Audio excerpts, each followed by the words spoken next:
Otro ejemplo clásico de una espira, o en este caso de una bobina rectangular, de lados A y B y de n vueltas y con una resistencia R mayúscula.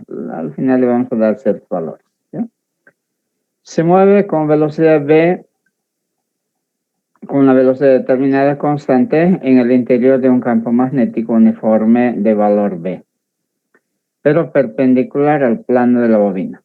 La bobina abandona el campo magnético y en ese momento se pide qué fuerza actúa sobre la bobina. Entonces aquí está la figura, un campo magnético entrante a la pizarra, a la pantalla en este caso, constante, uniforme quiere decir, y una espiral rectangular de lados A y B, moviéndose de izquierda a derecha con una velocidad constante B. ¿Ya? De este lado entonces vale A.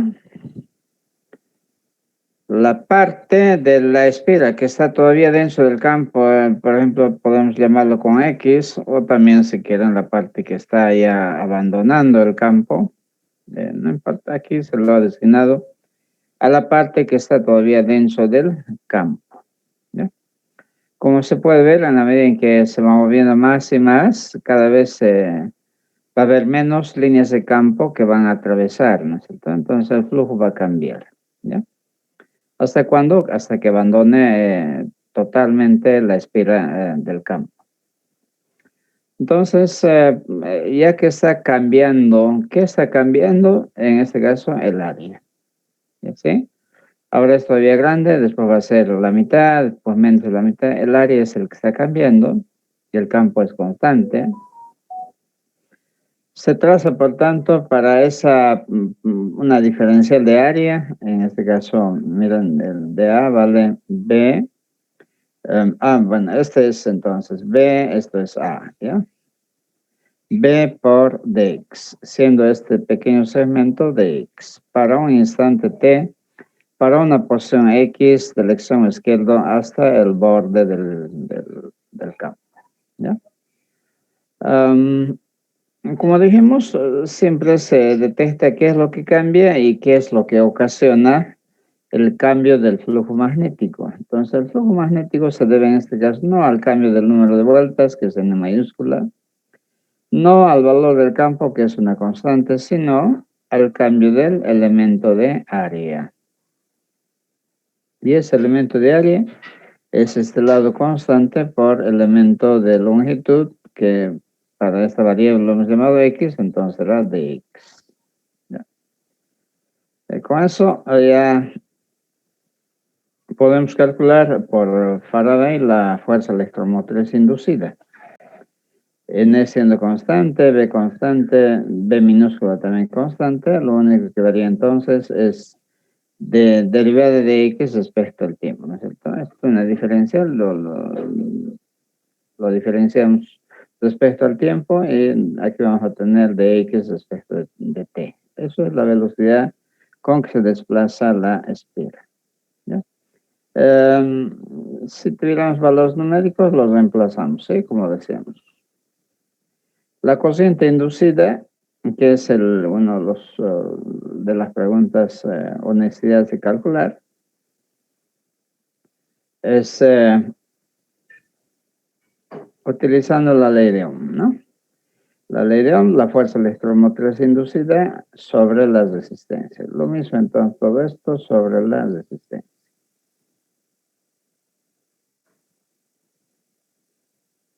Estas tareas generalmente se las hace porque, aunque no se pida, porque mira, en ninguna parte se calcula la fuerza electromotriz inducida, pero si le han pedido la fuerza, tiene que ver con la corriente, con el campo. Hasta tanto no tenga el campo está, pero hasta tanto no tenga la corriente, no va a poder calcular la fuerza magnética. Entonces, el orden es riguroso. ¿Ya? Pero no solamente es suficiente calcular el valor de la corriente, sino el sentido en que circula la corriente inducida. Analizamos. ¿El flujo magnético está aumentando o está disminuyendo? Por favor, ustedes díganme. La espiral moviéndose cada vez hacia la derecha. ¿El flujo magnético aumenta o disminuye? Disminuye. Disminuye, ¿no es cierto? Entonces, como el flujo magnético disminuye, hay que oponerse. ¿Y cómo nos oponemos a algo que disminuye? Reforzándolo. ¿Ya? Hay que compensar esa disminución del campo magnético. ¿Y cómo podemos compensar? ¿Cómo podemos apoyar, aumentar esa disminución con un campo que tenga el mismo sentido? Miren que el campo azul está entrando a la pizarra. ¿Cómo vamos a apoyar esa disminución de flujo que ocasiona ese cambio de área?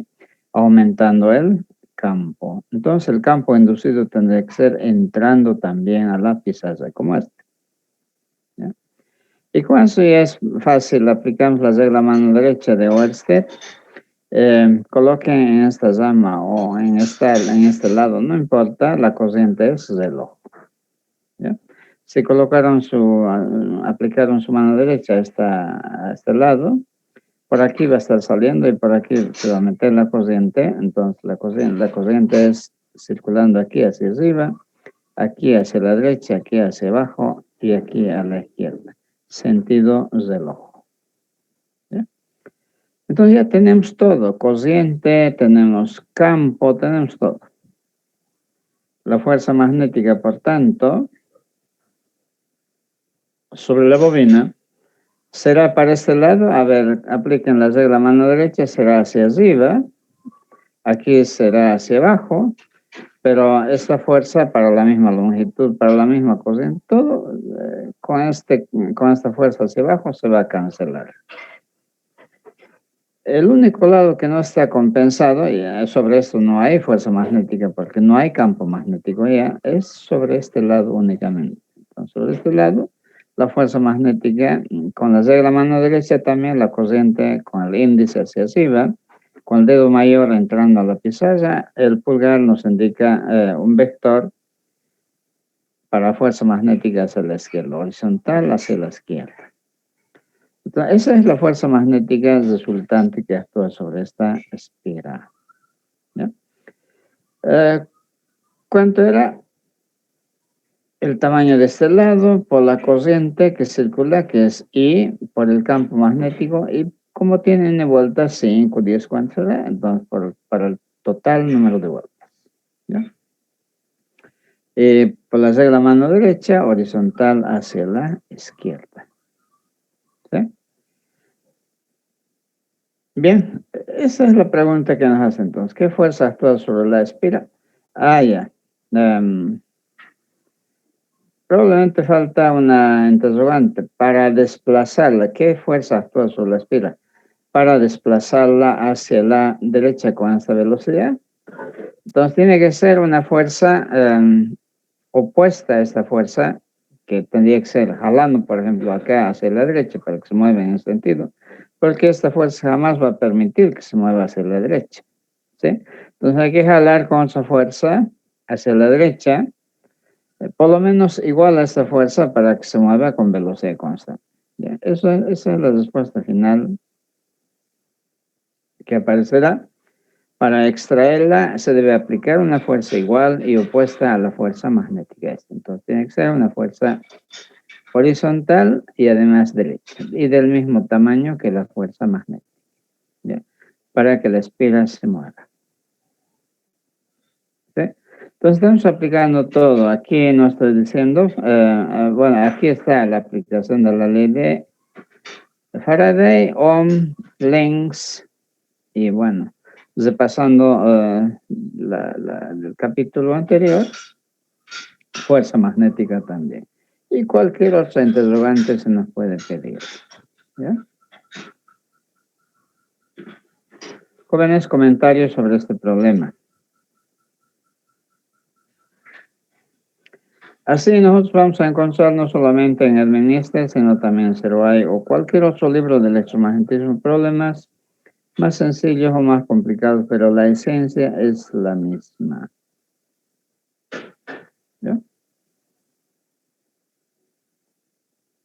Bien.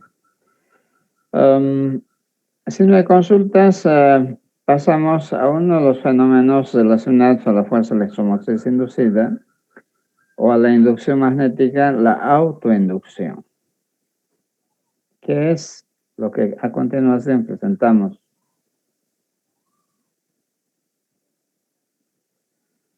¿Sí? Autoinducción e inductancia. Primero lo que debemos ver es otro fenómeno que se llama la inducción mutua. Lo que hemos estudiado más es conocido como la inducción magnética. ¿Por qué? Porque el imán induce una corriente eléctrica. ¿Sí? Eso es lo que hemos estudiado. Se llama inducción mutua a la interacción de una fuente de campo magnético con otra en la que se genera una fuerza electromotriz inducida. En particular, se habla de inducción mutua en embobinados. O puede ser un solenoide con otro solenoide. ¿Ya? O cualquier fuente de campo magnético. Entonces, por una bobina 1 circula una corriente I1, variable con el tiempo, produciendo por tanto un campo magnético B1, que también, porque la corriente varía, también va a ser variable.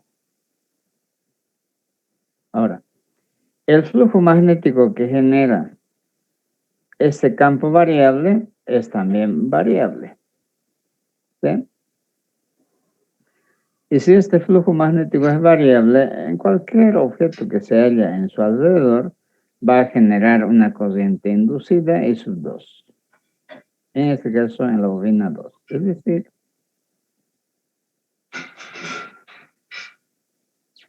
a ver si nos aparece ya la figura. Bueno, aquí está, adelantando. Sobre una bobina 1, actúa una corriente sub1 variable con el tiempo, genera un campo magnético variable como esta, y un flujo magnético variable. Ahora, estas líneas de campo y un flujo variable en el tiempo, interceptadas por otra bobina 2, ¿sí? Por otra bobina 2, sobre ellas se va a generar una fuerza electromotriz inducida porque está esta bobina inmerso dentro de un campo y por tanto un flujo variable con el tiempo generada por esta primera bobina. ¿Ya?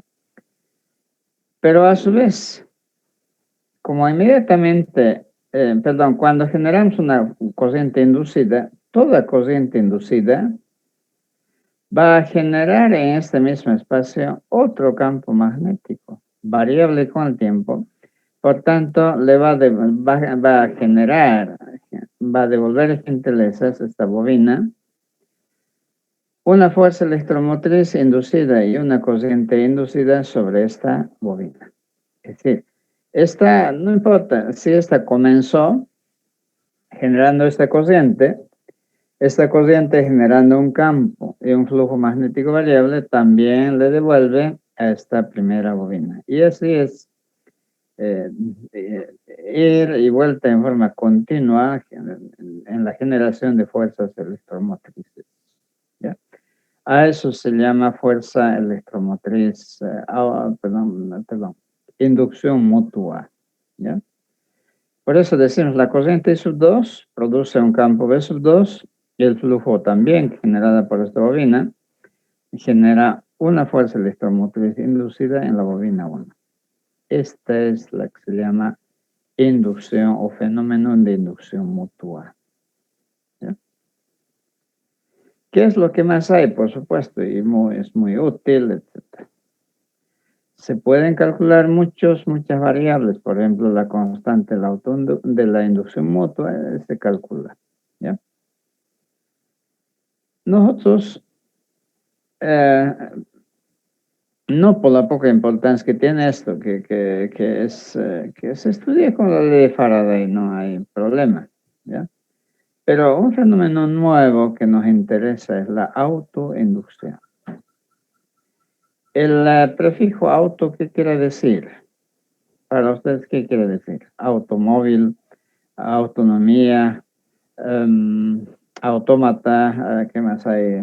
Mm, ah, bueno, tantos prefijos autos que tenemos, ¿no? Ya. ¿Qué quiere decir para ustedes el prefijo auto? Por uno mismo. ¿No es cierto? Independientemente de otros, uno mismo tiene que hacer, ¿no es cierto? Es decir, autonomía universitaria, ¿qué es? Es elaborar leyes, elaborar normas, en base a ello, nosotros autogobernarnos, digamos, ¿no es cierto? No aceptamos que la alcaldía, que la gobernación, que ni el mismo gobierno dicte normas de cómo vamos a trabajar, qué carreras van a funcionar en la universidad, cuál va a ser el plan de estudios de nuestra universidad, de nuestras carreras, ¿no es cierto? O el contenido de una materia como esta, por ejemplo, ¿no? Nosotros internamente en la universidad, basándonos en la autonomía, elaboramos todo. Lo único que no hemos logrado es una autogestión, es decir, generar nuestros propios recursos y de esa manera ni siquiera en eso depender del gobierno, digamos, ¿no? Pero por lo demás, la autonomía es eso, la autonomía municipal, la autonomía de la gobernación, generar, gobernarse en realidad internamente, sin depender, claro, por supuesto, sin infringir normas nacionales. ¿No? Nuestra autonomía no puede estar por encima de la constitución política del Estado, supongamos. ¿Sí? Ese es el mismo carácter que tiene el fenómeno de la autoinducción. ¿Sí? Es decir, en la bobina, en este caso en la bobina 2, están presentes tanto el flujo generado por la primera bobina como por esta misma corriente, por la misma segunda bobina. ¿Sí? Entonces, la fuerza electromotriz inducida en esta bobina no solamente se debe a la que generó esta bobina, sino también la que generó esta misma bobina. Ya que circula una corriente variable con el tiempo, genera un campo magnético variable con el tiempo, cumple todos los requisitos de la ley de Faraday. Por tanto, una bobina, por la bobina y en sí misma, genera fuerza electromotriz inducida. Por no repetir esa fuerza electromotriz inducida por ella y en sí misma, entonces se ha dado el nombre de autoinducción a ese fenómeno. En realidad, entonces, una bobina no necesita de otra bobina.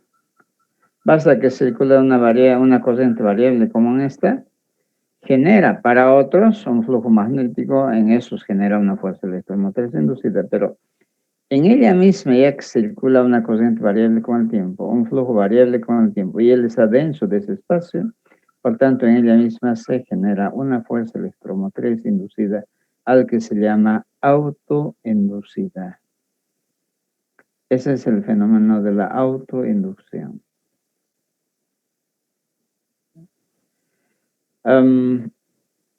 No es sencillo comprender, pero probablemente los ejemplos que las hay de aplicación podrían hacerles entender, o por lo menos familiarizarse algo mejor. Por ejemplo, no tenemos el hábito o el buen hábito de, si nuestra computadora está conectada a la red, por ejemplo, un televisor mejor, porque en caso de la computadora hay que cargar y cuando ya está cargado hay que desconectar, ¿no? Un televisor está conectado a la red, con el control remoto manualmente lo apagamos, pero el apagar quiere decir cortar la corriente no desde el primario, sino solamente en la fase secundaria. Todo tiene transformador, solamente cortamos la corriente en el secundario. ¿Ya? Entonces, pero a 220 volts de salida está conectada la primera bobina del transformador. Por eso incluso se calientan los mismos transformadores, los equipos como televisión, la parte posterior donde están estos elementos. O finalmente ¿cómo se llama? En las puertas el contador de energía que consumimos, ¿no? El medidor, aunque todo está apagado, pero no desconectado, sigue girando la agujita marcando no mucho consumo, pero al final es un consumo. Y tantos accidentes han sucedido por no desconectar los equipos, sino dejarlo enchufado. ¿Qué quiere decir? Que una parte sigue conectada a la red, pero si bien no consume mucha energía, pero sigue conectado, sigue trabajando. Pero trabaja porque la fuerza electromotriz inducida en una bobina, autoinducida en una bobina, supongamos que estos dos son las que están conectadas a la red de 220 voltios. La fuerza electromotriz autoinducida es, o se puede mostrar, es igual idealmente a menos 220 voltios. ¿Qué quiere decir? Que a la red de la que tomamos 220 voltios lo anulamos mediante la fuerza electromotriz autoinducida que se genera en la misma bobina. Entonces, idealmente es una especie de pila y otra pila, pero con el polo invertido, entonces le va a anular. El problema es que tiene resistencia estos elementos, estos alambres, digamos, cables de lo que se hace en las bobinas, y por la resistencia que tienen, la fuerza electromotriz autoinducida no es 220 voltios, es 218, 217 voltios, algunos voltios menos que el de la fuente. Entonces, esos pequeños voltios son los que trabajan sobre la resistencia, por eso se calientan, y a veces es tan elevado ese calentamiento, podrían ocasionar un cortocircuito o podrían ocasionar incendios directamente, ¿no? Por calentamiento, ¿ya? Por eso nos recomiendan, si usted va a viajar o va a ir de vacaciones, mejor desconectar, ¿sí? En lugar, no está prendido el televisor, pero mejor desconectar, dejar desconectar, ¿ya? Y hay un montón de fenómenos de ese tipo. Es el fenómeno, reitero, de la autoinducción.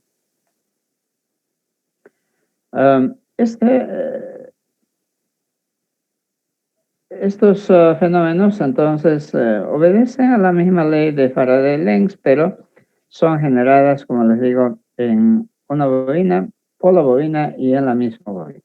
¿Ya? Lo que vamos a calcular entonces es la fuerza electromotriz autoinducida. Y allí veremos lo que es la autoinductancia, o simplemente llamada inductancia. Entonces, como ya conocemos muy bien a un solenoide, sea un solenoide n vueltas de longitud h, de longitudes h, bueno, en este caso, h, por favor, olvídense de L, ha habido una confusión acá, no da a entender de que L es la longitud, es h la longitud del solenoide, y esa es la sección transversal, ¿ya? Y circula por por el solenoide una corriente I, pero que varía con el tiempo. Esta corriente no es constante, es variable con el tiempo. ¿Ya? Bien.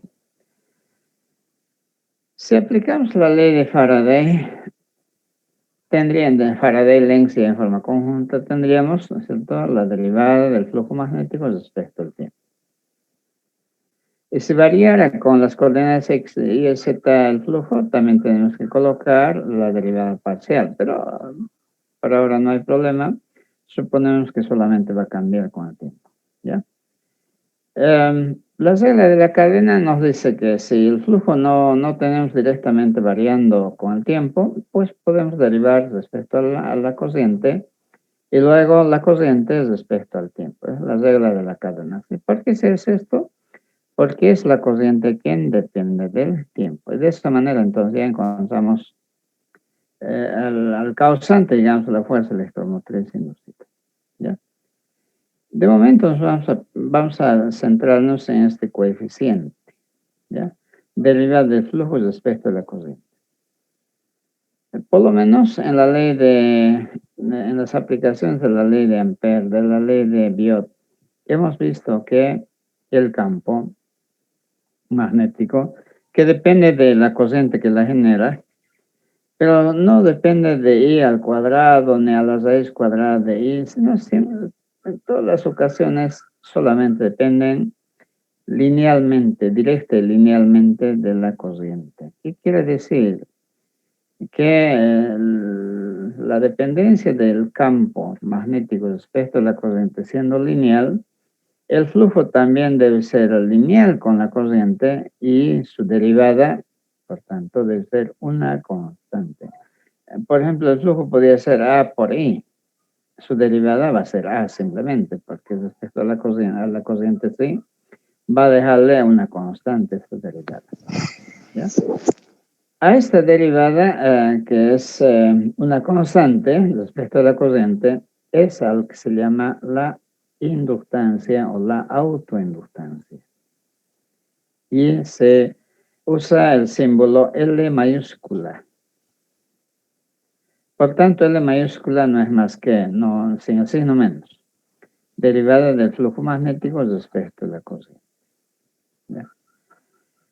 Sus unidades para el flujo obviamente es el Weber y sobre la corriente, ¿no? O sea, aunque es derivada, pero lleva por unidades la corriente, el ampere.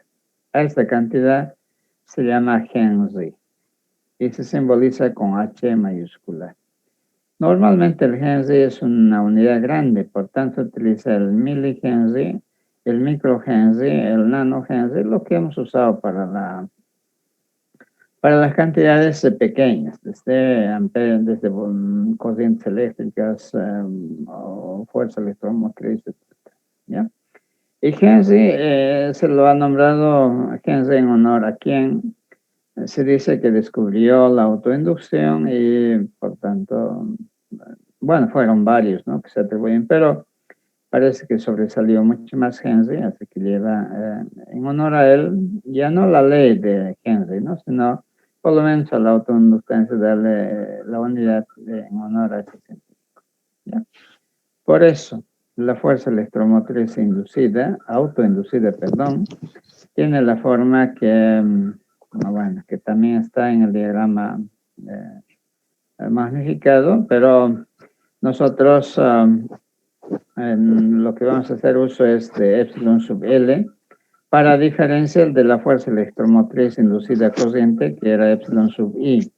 En cambio ahora sub L, que es entonces la fuerza electromotriz autoinducida. La única diferencia es que es por una constante la autoinductancia y la derivada de la corriente respecto al tiempo. ¿Ya? Entonces, su cálculo, igual que aplicando Faraday, no es ningún misterio. Se lo hace exactamente de la misma manera. ¿Ya? Solo que es incluso más simple, una constante y una derivada de la corriente respecto al tiempo. Uno de los problemitas es calcular justamente la inductancia. O en algunos equipos que no compra bobinas o no decía hasta ese dato por el constructor. Pero si no lo estuviera, pues hay que calcular. ¿Ya? Entonces, una nueva forma de fuerza electromotriz, en este caso autoinducida, pero bajo la misma luz de la ley de Faraday. Consultas sobre la fuerza electromotriz autoinducida. Ustedes van a notar, dígame. La DI de la inductancia esa de L es la misma que está en la de abajo, la que vemos. ¿Esa? Esta. Sí, exactamente. Por eso esta L. Esta además esta L. Voy a borrar ese color. Esta L quiere decir que es la longitud del solenoide, así como está. ¿Ya? Esta L es exactamente esta. Esta longitud es H minúscula, como estamos señalando. la longitud del solenoide H minúscula. ¿Ya? Voy a usar, por favor. Sí. Han de ver que cuando hay apagones de CRE, por ejemplo, que ocasiona daños, ¿no es cierto? Hay televisores, equipos que se malogran, computadores que se queman, etc. ¿Cómo puede ser una disminución de energía poder dañar a estos equipos, ¿no? El daño se debe al fenómeno de la autoinducción. Inmediatamente que hay una variación de corriente, en este caso, digamos, no sé, 10 amperios a 0, ¿no es cierto? En un tiempo tan corto que dura el apagón, el flujo magnético se eleva, o si quieren, esta corriente cambia en un valor tan grande en tan corto tiempo, y da entonces como resultado una fuerza electromotriz inducida ya no 220 voltios, con que nos alimenta CRE, sino 400, 500 voltios o más a veces. Y esos elevados voltajes son los que queman los equipos. ¿Ya? ¿No es cierto? CRE dice que tiene un seguro, siempre pide que reportemos cuando hay daños. No sé si realmente repara, pero por lo menos por ley estaría obligado a reparar sus daños. ¿Ya? Lo mismo pasa cuando si ha habido un apagón y nosotros no hemos tenido el cuidado de apagar los focos o lo que estaba iluminado. Cuando se pone la energía eléctrica, igual ahí se prenden no lentamente, sino con un brillo muy alto. Igual cuando conectan, la tensión es más de 220 voltios. Allí también hay muchos equipos que pueden quemarse, no solamente en el apagado, sino también en el encendido. Por tal motivo, si ha habido apagón, es mejor cortar, ¿no? Hay equipos como computadoras se apagan, pero como focos, etcétera, no se apagan, siempre hay que estar el interruptor bajando, ¿no? Entonces, hay que tener cuidado en esos cambios bruscos de voltaje, particularmente en encendidos y apagados. ¿Ya? Más todavía cuando los apagones son debido a caída de poste o debido a la caída de un rayo, lo que fuera. Comentarios, por favor, sobre la fuerza electromotriz autoinducida.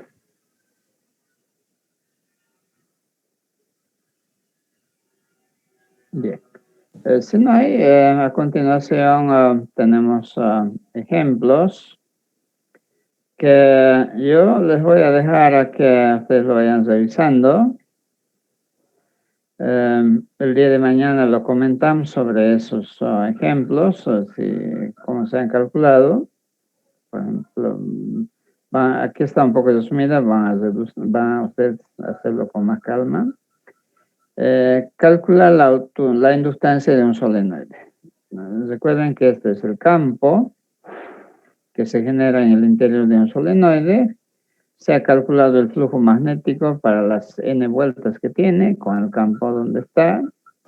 Y también, como esas líneas atraviesan el área transversal S, entonces ese sería el flujo magnético total.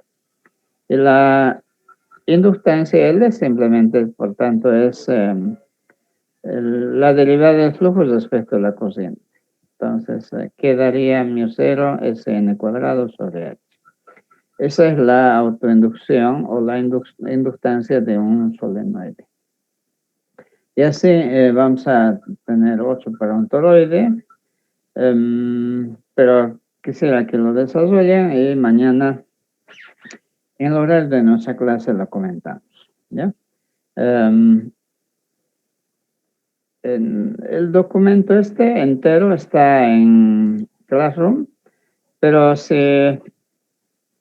hay alguno que tiene dificultad en acceder a Classroom, me avisan para poderlos también pasarlos a través de WhatsApp, por ejemplo, el contenido o la presentación de este tema. Solo tienen que avisarme y yo se lo hago. O hay algún compañero que es muy colaborativo, entonces ya lo tiene Classroom, entonces inmediatamente comparte por WhatsApp. ¿Ya? Entonces, jóvenes, con esta presentación de la autoinductancia, nos vemos mañana. Una cosita.